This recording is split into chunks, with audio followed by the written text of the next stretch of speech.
Should be a little camera with the line. Yeah. We punching all kind of buttons. There he is. What's up? What's going? It's the same old 6 and 7s. How you boys doing? Man alive. I told these guys, we were talking about it, doing this thing a little while ago, and I told these guys, I said, let me tell you something. There's been discussions of Neal and I having our own comedy show. So I said, just go to the bathroom before they start. Hey, this is a comedy show. I'm glad you got it done, Darryl. Just let me know when to get my check. I love it. You want to start it off, Travis? We can. I'll let them give me the green light. Neal, I'm Travis McLeese, man. It's great to meet you. Hey, Travis. Nice to see you, boy. I get to wrangle this guy and keep him on track and keep us from getting sued by people. So that's the fun part of my job. What, I've said it before and I'll say it again. If there's ever a fight breaks out, I want to be on his side. No question. No doubt about that.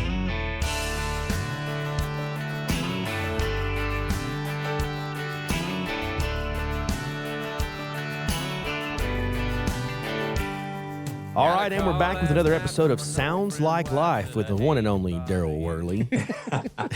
See, you already got Neal laughing at you. I'm ready to roll. This is going to be a fun one, folks. It took us a while to get settled because we were all laughing so hard, and I think we're going to be in for a fun episode. I promise you that. Yeah.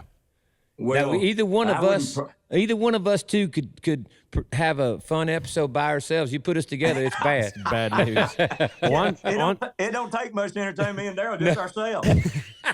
That's it. Well, I know he needs no introduction to the people watching this, but I'm going to let you introduce, kind of follow our tradition there and let you introduce our guest today. Yeah, so this guy, we'll get into this deeper as we talk today, but this guy has been not only one of my influences, not to say that he's that much older than me, because he really ain't.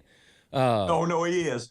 one of my influences, a absolutely close friend, someone who I respect in a huge way for his stance, on American values and our military. Yes. Over the top, incredible singer, probably the best entertainer in our business, and just an all around great guy. Somebody I love dearly.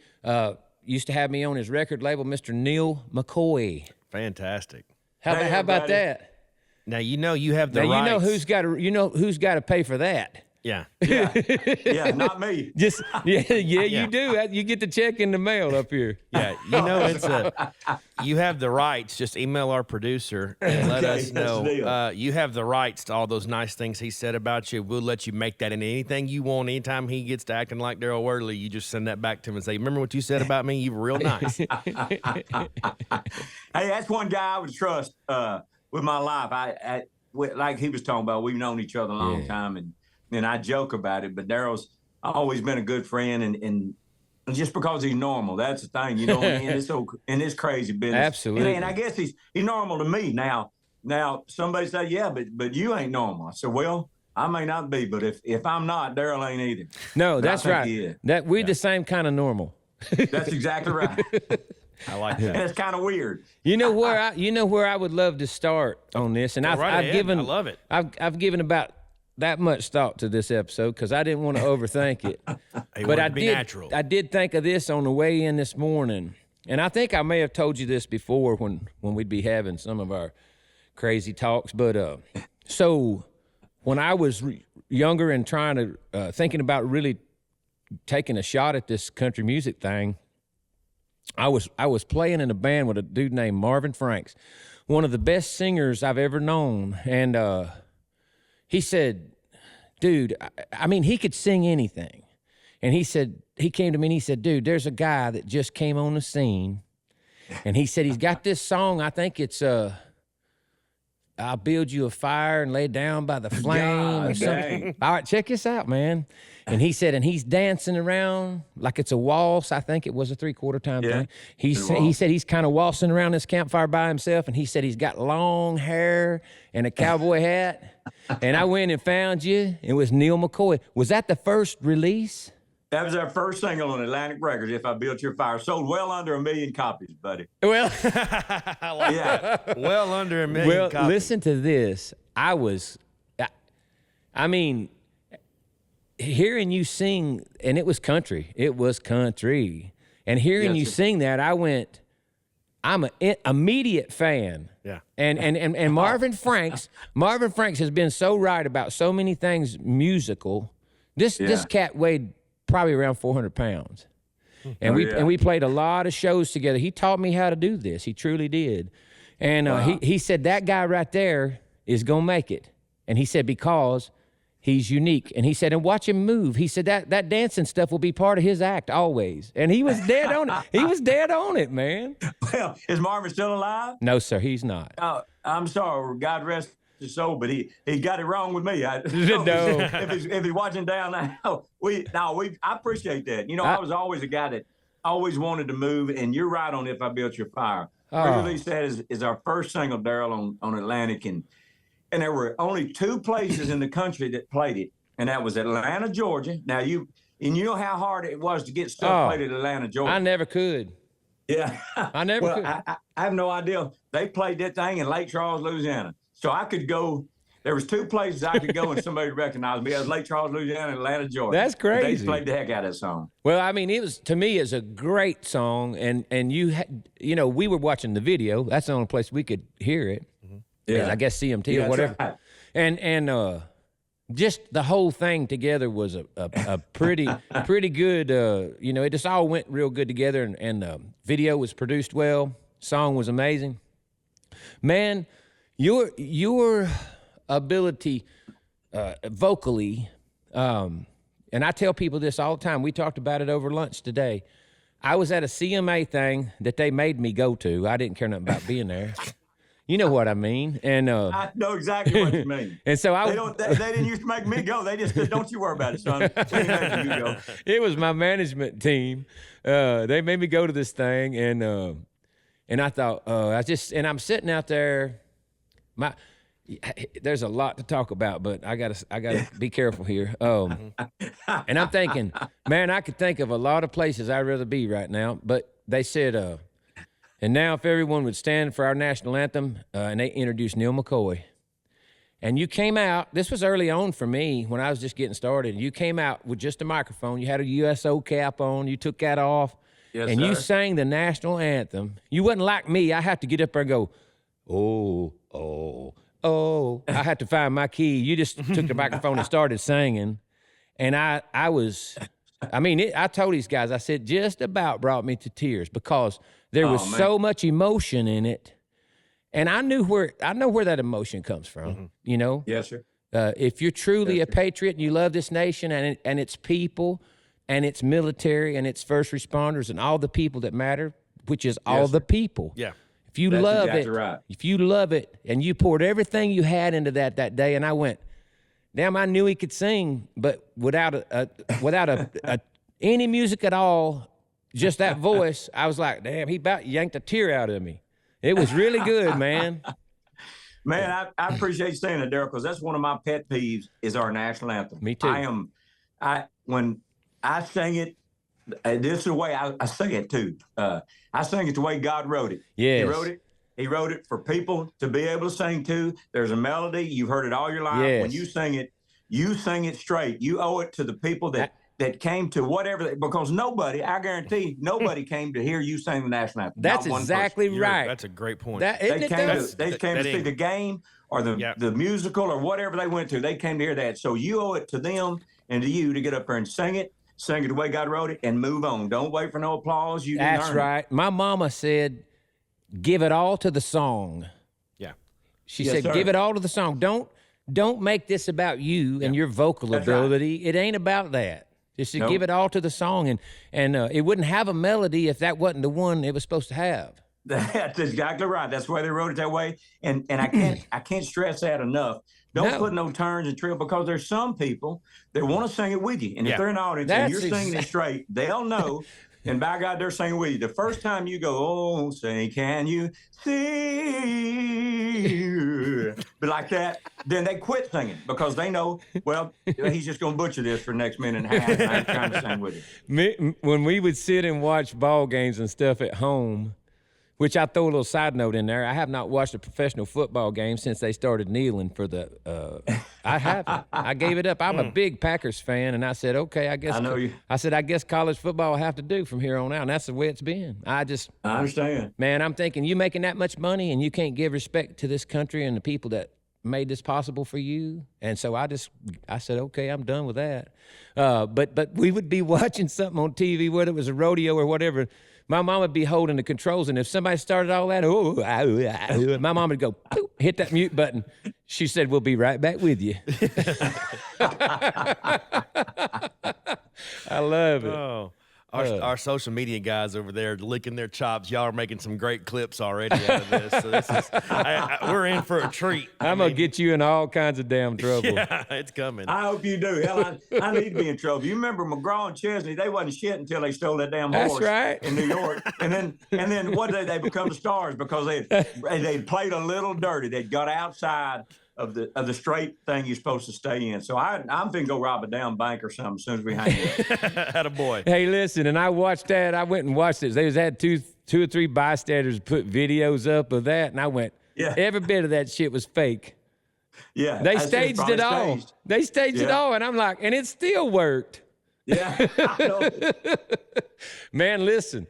We got a lot we could talk about, and I was telling them, Travis didn't know that I was on your record label for a while.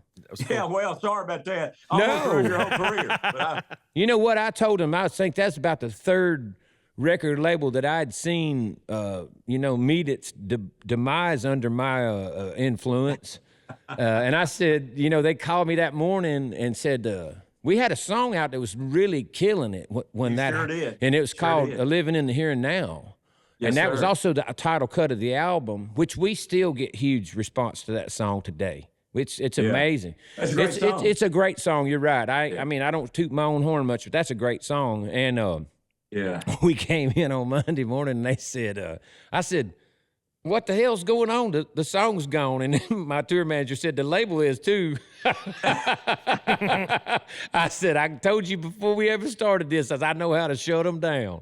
I've shut down a few myself. Hell, I can shut down my own. Hell with it. I tell you what, I had a blast, man. I don't mind telling you. That was so much fun. Thanks, We did those things, with your charity thing down at your house. And yes, I got to know you better, and I always had mad respect for you. And, we got to be a little closer friends through it all. And yes. that was worth it all right there, just to come to know you better and be a closer friend, know your heart and your spirit. I mean, it was a blessing, truly. And we had a few hits.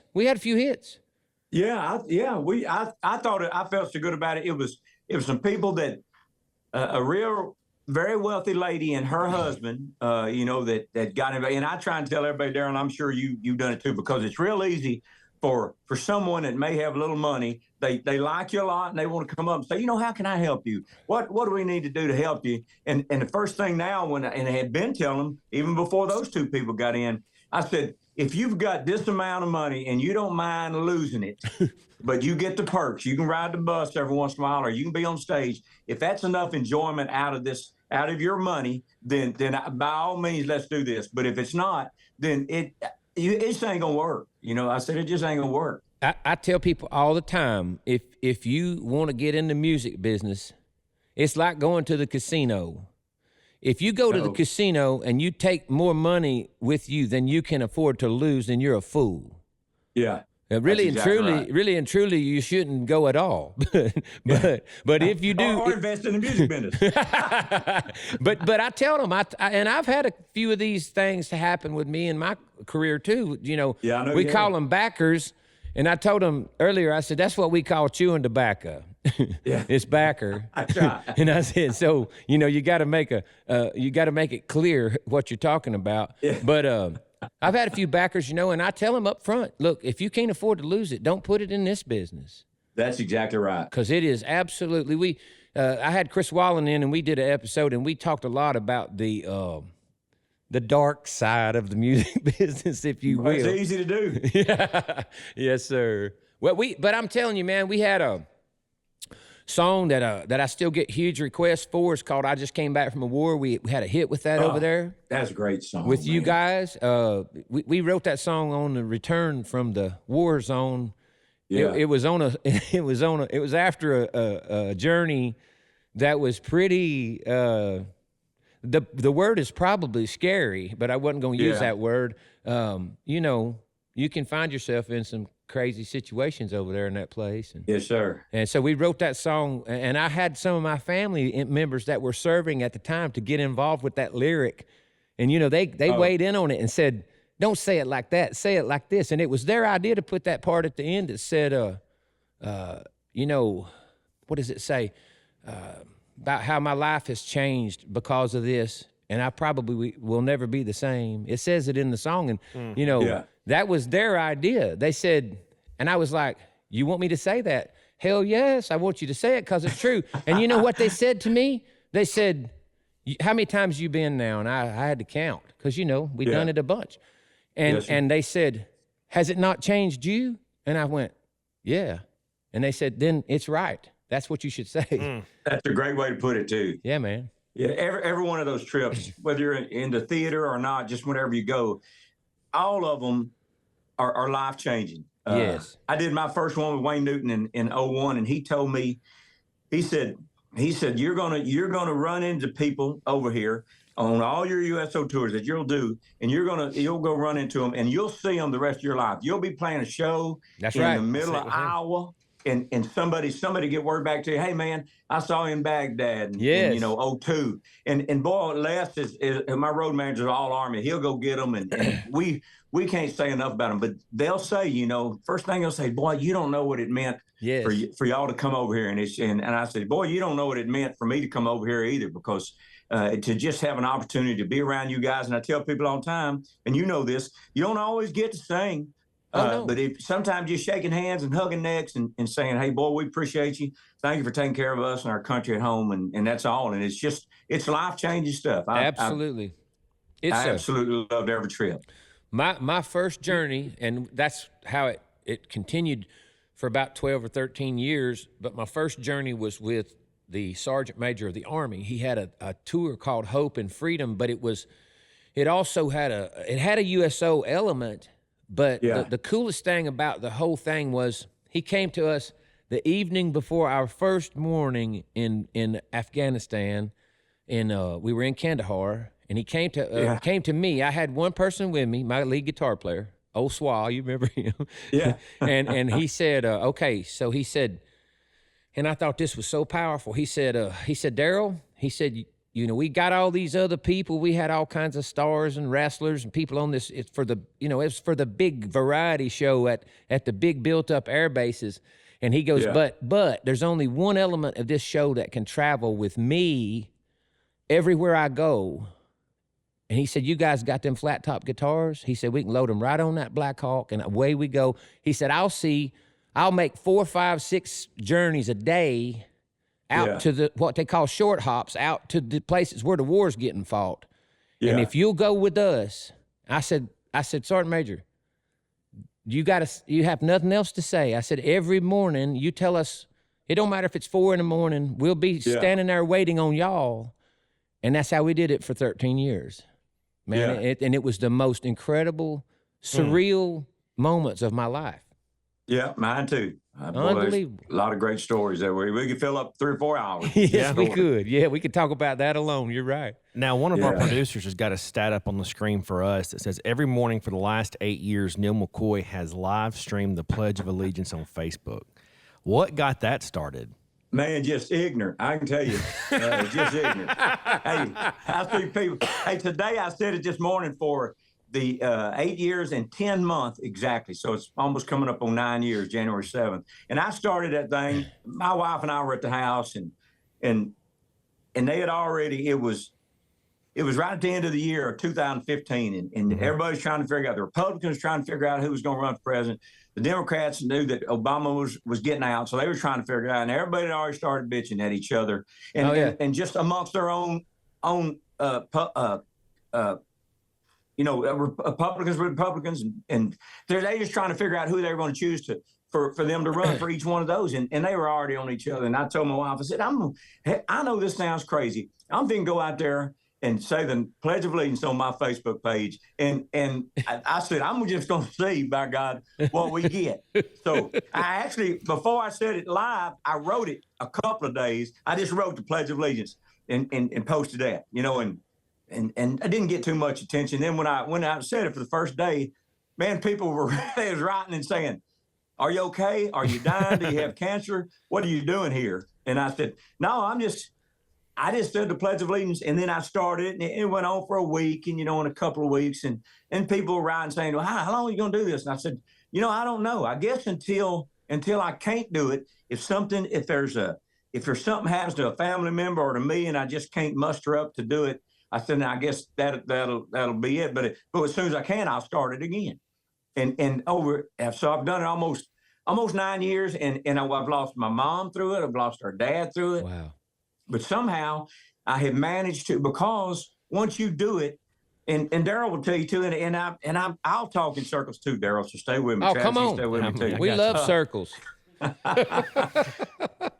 But the thing is, when once you do it for a while, you have people now that will do it with you. And by God, they're doing it religiously. So if I hadn't missed a morning, but if I've run late, God dang, they'll start texting and they'll find other ways to get in touch with you. All right, is he okay? You know, and I just kept saying it finally to where I thought, well, I'm just going to go on a little old street and see what I can do with it. And people, boy, and let me tell you, Darryl, when I first started this thing, is before algorithms and all that stuff hit. In my first year, I was reaching 1 million people every day. That's insane. That's insane. 300,000 or 400,000 views a day. That is, I mean, and I knew that. Cool. I knew it was that big. Yeah. And you know what? Yeah. Oh, what a great idea, because it's one of the simplest things that we have as American people. And who would have thought it? But it's like, and by the way, if they'd asked me how long are you going to do it, I'd have said as long as it takes. Yeah. But I'm just saying, the people of our country need so desperately to hear that, and they need so desperately to say that. Yes, and there's a whole bunch of seconds. There's a whole bunch of them wouldn't be able to get to say that. Right. No, they wouldn't say some of it. They just wouldn't do it, and that's a dirty shame.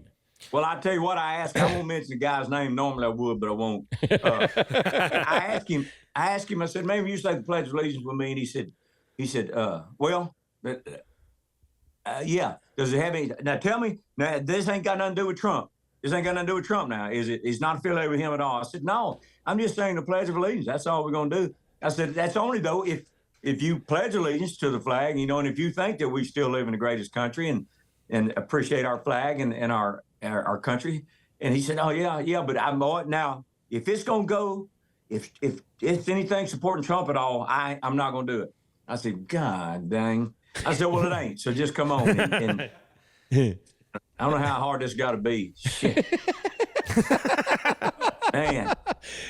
Well, it's like you said, like I said, it's as hard as they make it. Yeah. That's just ridiculous. And I mean, at some point, hey, by the way, I just thought of this, and you may remember this, you may not, but because you started doing that, I told Kimberly, I said, it was about 2 years after you started that. I said, I'm so happy he's doing that. I can't believe I didn't think of it. And so about 2 weeks later, I told my wife, I said, you know what? I did just think of this. And until we started this podcast, what I'm about to tell you that I did, and you'll remember it, I think, it was totally coming off of your idea to do the pledge. I told my wife, we was doing this Bible study thing, and it was in 2 Thessalonians where the scripture says that, you know, the Lord says that if we would get on our knees and pray to him in heaven and turn from our wicked ways, that he would see us in heaven and he would heal our land. And I said, I'm going to get on here. And some mornings I would do it at the barn with my daughter. Sometimes I'd be standing out in the middle of a field, or I'd be on the tractor, and I would, at 11:09, which is, I think it might be the scripture, but at 11:09, we would pray, say a prayer for our nation and its people. Yeah. And dude, until right now, when we started this podcast, that's the most action I ever got on the internet. Isn't that something? People are hungry for it, guys. People They're hungry are for hungry, it, and they need, you know, as That's obvious in this election. it was. I mean, it is, and they're looking, you know, Man. How about this election? I loved it. Come on. yeah, absolutely. I got this. I sent it to you. I got this video clip. They caught me yesterday. I was just out of the blue. I was out in the woods. We're making a music video. We was cutting down a Christmas tree, and I just turned around. I wasn't even paying no attention to them. Didn't know they had the cameras running. And I went, "Make America great again," and they caught it, and it's hilarious. wow. I'll send you the clip. Yeah. It's wow. it's all about the election returns. Oh yeah. Hey, how much of that did I write? I can't even remember. Oh, that right there. You might not have been in on that one. Oh, looky there. Dang, that's how I feel. Boy, you act like you're friends. Everybody's close. We're all friends. But yeah, you missed out on that one, buddy. I appreciate it. No, man, I'll have to cut you in. You signed me. You signed me to a record deal.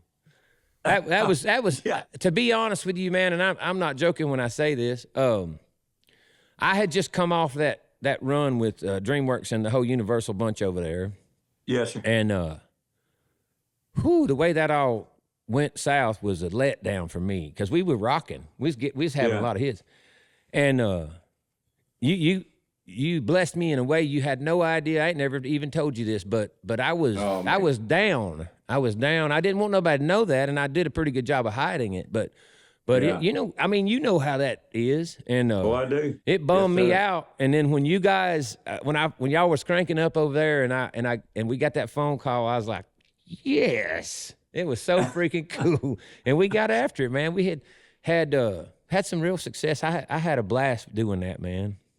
Well, thank you. I did too. I hated that it went the way it did, but it, sometimes just did. And they didn't. The lady that was the money side of it, she was so sweet, but she was. I think she just. I don't even know, but You and I talked about it, and it was like Yeah. it was just like one of them deals where I don't even know if I can put my finger on it or not. That's exactly right. It started and then it went away. But when we started it's called 903 Music. That's my area code over here in East I still got Texas. my jacket. I wear it all the time. Oh, do you? People But go, it's "What's funny that?" because I said, "That's the name of a record label and an area code." Why? Oh, me.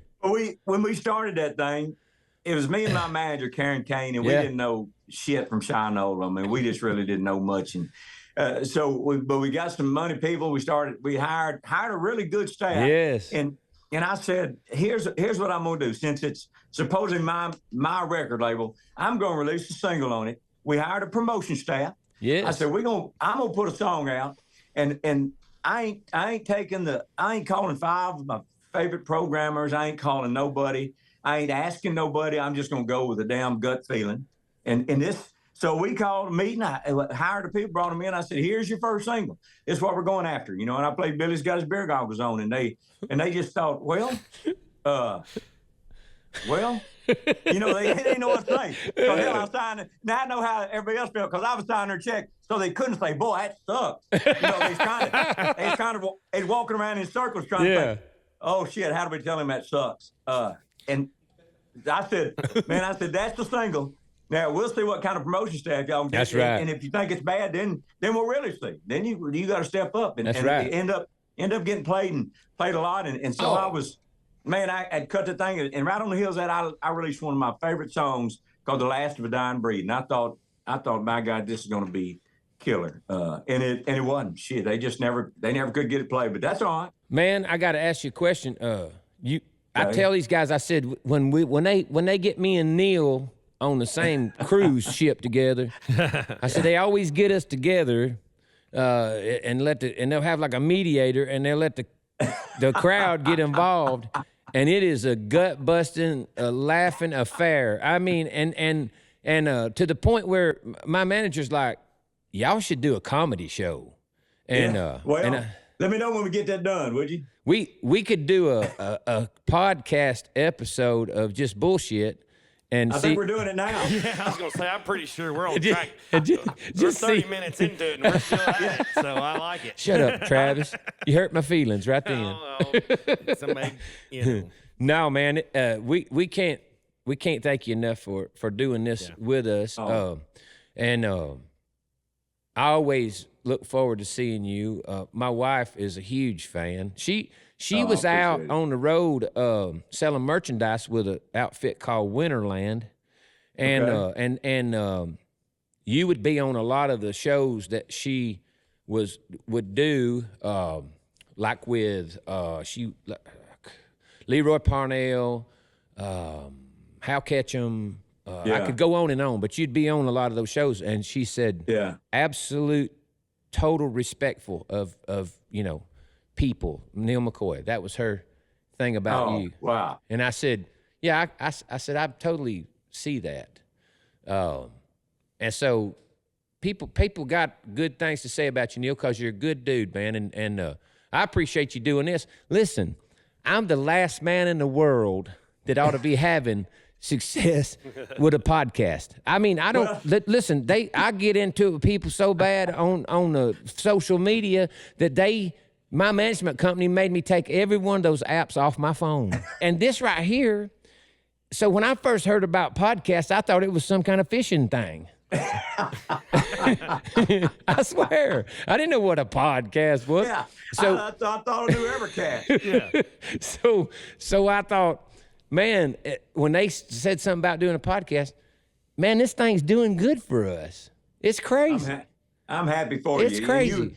You're the thing about you is because you're so friendly, you're going to get a lot of acts that will talk to you. Sometimes all these people that do podcasts, I've seen a lot of them, and I've even been on a couple. Right. And it's like an hour. Oh my God. I know. So one of the cool things in the studio here is we've got a screen up that also lets our folks in house ask questions and those types of things. And one of the questions that the producers had is, what does Charlie Pride mean to you? Oh man, everything. Yeah. The way I met him, I was at a little, and I'll go by that pretty quick, a little singing contest in Dallas, Texas in 1981. I know this story. And I was doing the land survey, and I was out in the middle of the woods, and my buddy would get the Dallas Morning News there every day. And we'd read that sucker. And he said, hey, boy, you need to go check this out. I said, what you got there? And he said, they got a little talent contest at a club up in Dallas called Bell Star. And I said, well, let me just look at it. So I said, by God, I'll call him when we get back to office. So we got to office. I'd been married to my wife about a year. I called that number and I said, yes, ma'am, y'all, Lady Anne. I said, yes, ma'am, y'all got a contest up there or something. I just trying to figure out how I could enter. And she said, well, where you live? I said, I live in Longview, Texas. She said, well, that's, it's not right here in the Metroplex. I said, I know, shit. You didn't have to tell me that. God almighty. What are you, an encyclopedia? I said, I said, what I want to do, I want to enter that contest. She said, okay, you need to come up on a Tuesday night, Tuesday afternoon, and whoever comes up that day, we'll let y'all sing something, maybe a cappella, and whoever the top 6 we think are, then we'll take you and you can play with the house band. You can play Tuesday night and go on audience participation. Whoever cheers for you the loudest, you'll win. And I said that week, and I said, okay, so I go up and I wasn't even, I was a music snob when I was young because I always fancied myself as a real singer, because I didn't just sing in one octave. So therefore I didn't listen to a lot of country music because I said, God almighty, that's 3 chords, just one damn octave, anybody can sing it. And I was so far a snob. So when I went up there and in this contest, it was a country music contest, and I get in there and they said, well, what song are you going to sing? I thought, oh, shit, I don't even know a damn country song. So I said, how about Danny Boy? And I knew Danny Boy wasn't country, but I thought, I've heard Eddie. You can't say no to Danny Boy. Well, that's what I thought. Right. And they said, oh, somebody's already doing it. I said, you got to be shitting me. That ain't a country song. They can't be doing that.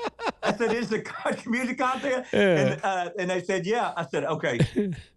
So I thought, well, the song I loved it the most was Almost Like a Song, Ronnie Mills sang. Oh, yeah. Me too. Just that big old range, yes. Darryl, and it got up the top, and you could. I used to be able to sing that.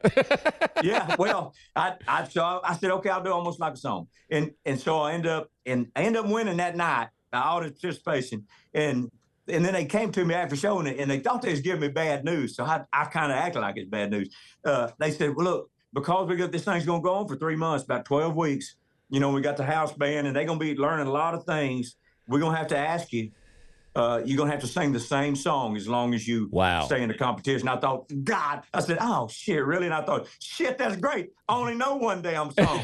So I said, man, I thought, that's fantastic. I couldn't have picked a better song, so I sang it. I ended up winning that thing in a 12. I ended up winning that, and through that, Janie Fricke was a judge of the finals. Oh, that's cool. Yep, and she was being booked and managed by Charlie Pride's agency right there in Dallas called Chardon. And she came over and she heard me and said, well, I won, and she said, I don't know if Charlie's still helping people. This is 81. He said, but she said he's already helped Mill Sapp and Earl Thomas Conley and Dave and Sugar and Gary Stewart.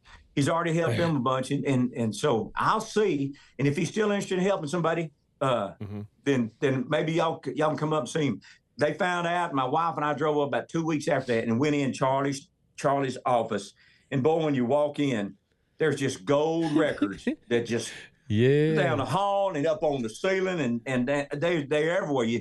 They had a pretty big office, but you couldn't put all the records up. So we went in and talked to Charlie and Rosine, and they took my wife and I under their wing and treated us like their children. And so, boy, when he passed 4 years ago, it was a big loss to us. They were like parents. Matter of fact, my wife told Rosine, his wife, she said, if I didn't have my mom and dad, she said, I would choose you to be my mother.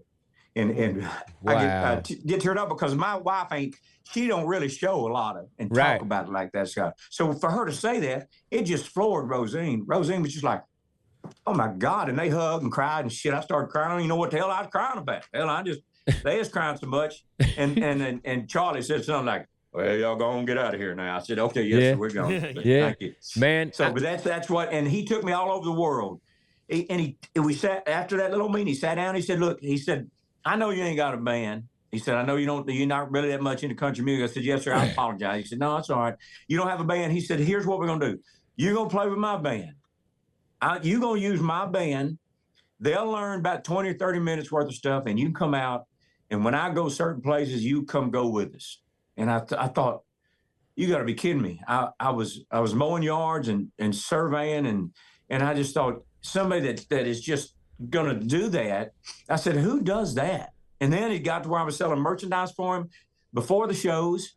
And then I'd go, so I'd walk through at the fairgrounds, Darryl, with a bunch of different 8-track tapes all over me, stuck all over me, and I'd carry a T-shirt slung on my shoulder. And I was selling those things up in the fairground stands because sometimes they wouldn't come down through it. Sure. So I'd sell T-shirts, and then about 10 minutes after that, the people would see me on stage, and I know I could see them because they were talking to each other. That's that guy. It's just that Mexican kid that just sold us them 8-track. Oh, hell. Oh. He means the world to me. I didn't mean to go on that story, but there's a lot of great stories. That's why so that sign, I don't know if you see it or not, it sounds like life with Darryl Worley. I got it. That's what this thing right here is about, is these stories. That's what this is about. Sir. And that's beautiful. After spending some time with you so far, it makes a lot of sense listening. Your music's fun. It's always fun to listen to, and I appreciate it. It's neat. It's one of the things I like is as the guy that's just the buddy who helps wrangle him most of the time. It's neat for me to get to enter y'all's world, and not that you can ever asking what your favorite song to play is like who's your favorite kid that you got. It's not. I got one of them. Yeah, it's my daughter. It ain't my son. It ain't your son. That's easy to pick. Boy, I like that. He came out with that quick. That's why I only had one, so I wouldn't have to deal with that problem. So tell me, do you have a song that you just love, that when you get ready to fire it off, you just feel it, the crowd feels it, it's going to be fun? We've been fortunate that our biggest stuff has been fun stuff. With Wink and the Shake and Billy's got his beer goggles on. Those are all, and people love those at the shows. Yes, they do. It's just a way to give energy, and they lay and they wait on them. But sentimental favorite has to be no doubt about it, because I didn't ever hit. I couldn't get a hit, and I signed with Atlantic Records and recorded that first album where "If I Built You a Fire." Yeah, was the first single in 1990, And then we signed I had a 3-option deal. I love this, Darryl, and you will too. It's a 3-option deal we signed, but hell, that didn't mean nothing because they own the option. Record label owned the option. So that's right. It's just one album at a time. But I've been through 2 albums full of singles. We released about 7 singles, probably 6 or 7 videos off of that. And I had Rick Blackburn, the head of the label, call me in one day, and it was time that for them to exercise. They're gonna exercise the 3rd option, the 3rd album. He called me in. He said, call me Cowboy. He said, Cowboy, you got a minute? I said, yes, sir, Mr. Rick. And he said, well, come on in here. And he started kind of hem-hawing around and shit. I knew what was coming. And he said, Neal, he said, yeah, let me just stop you, Mr. Rick. He said, I know, I don't know if he was going to give a big speech, probably wasn't, but I know what you're going to tell me, and I don't blame you. If you're dropping me, and I don't blame you. I said, I've got you. From my best recollections, I hadn't kept up with them, but I knew what everything cost. And I said, I think I've got y'all about $2 million in hold. And he said, that'd be just about right. I said, so I ain't the sharpest tool in the shed, but I can figure this one out. I said, so I appreciate you. I appreciate you can give me the chance to do it. It meant a lot to me. And he said, no, son, he said, it's exactly the opposite of that. He said, everything that you've done here, he said, you have done everything we've asked you to do. You've gone to radio stations. He said, you've done everything right. He said, so in that, he said, there's no way I could let you go. He said, I just think we just hadn't come up with the right song yet. And I knew I think he was making excuses, but maybe he was telling the truth. And I said, well, then what we're going to do? He said, I'm going to go another album. He said, I'd like to change producers. It's a guy named Barry Beckett. He's done really well. He's out of Muscle Shoals, Alabama. Come on, Muscle Shoals. He said, I think y'all would just fit together. And he said, y'all just go find songs together.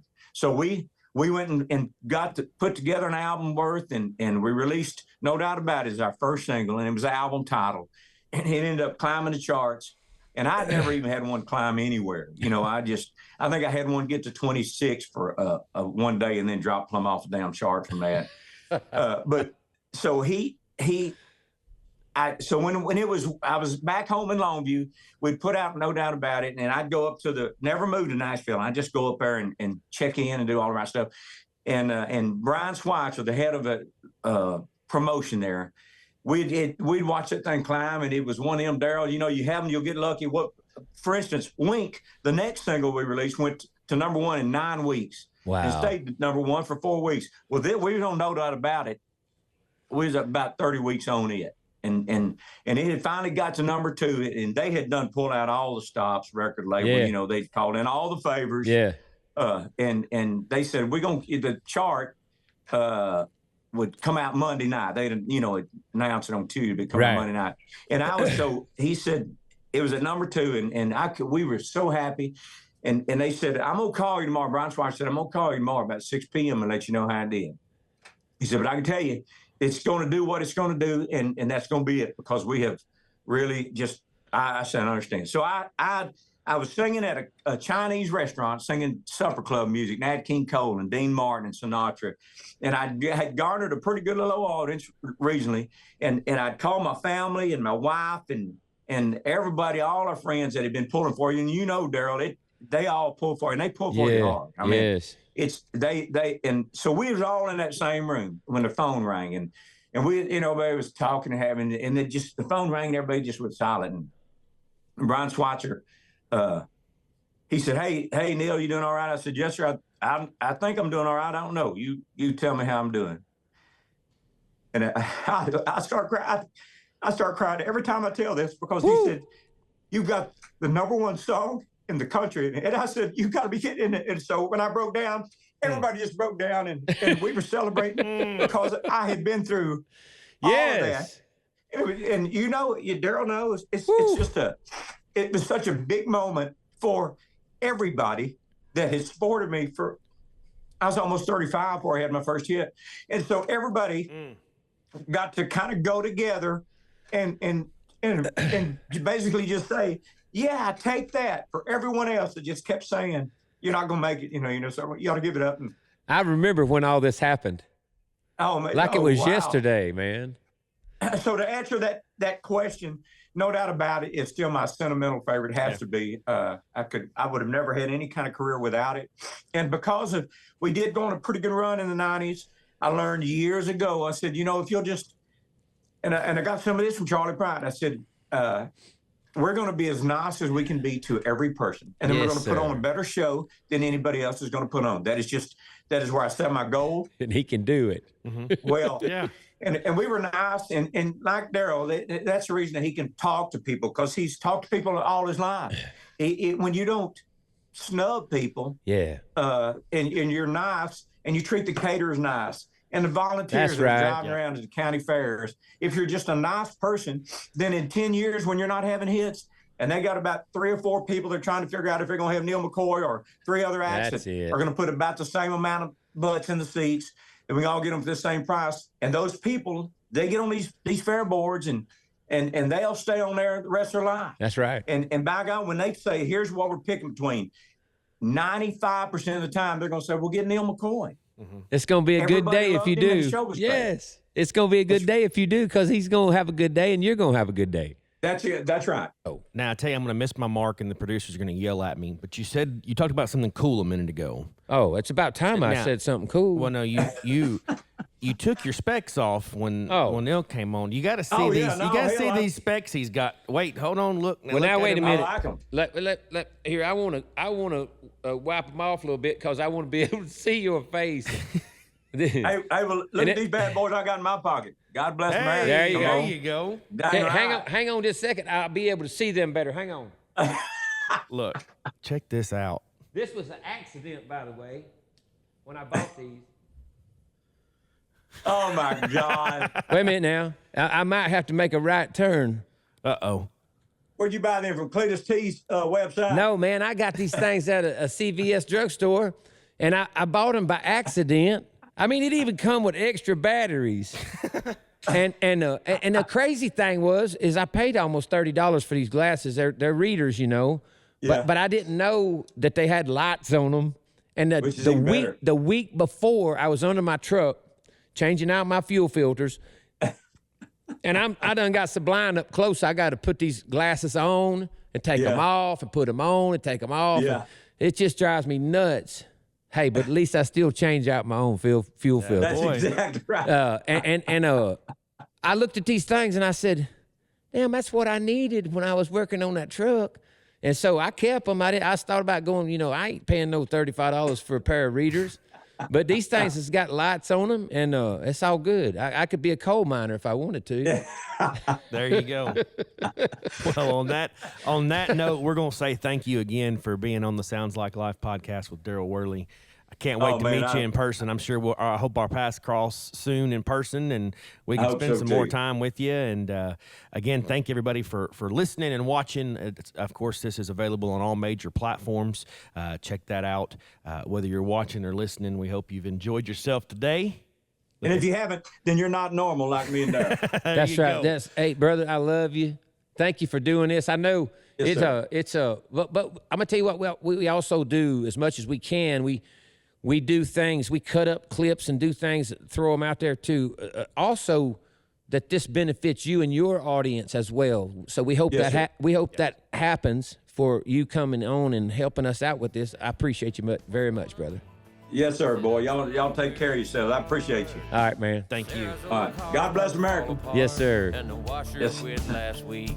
Sounds Like Life with Darryl Worley is a Blue Spire music production.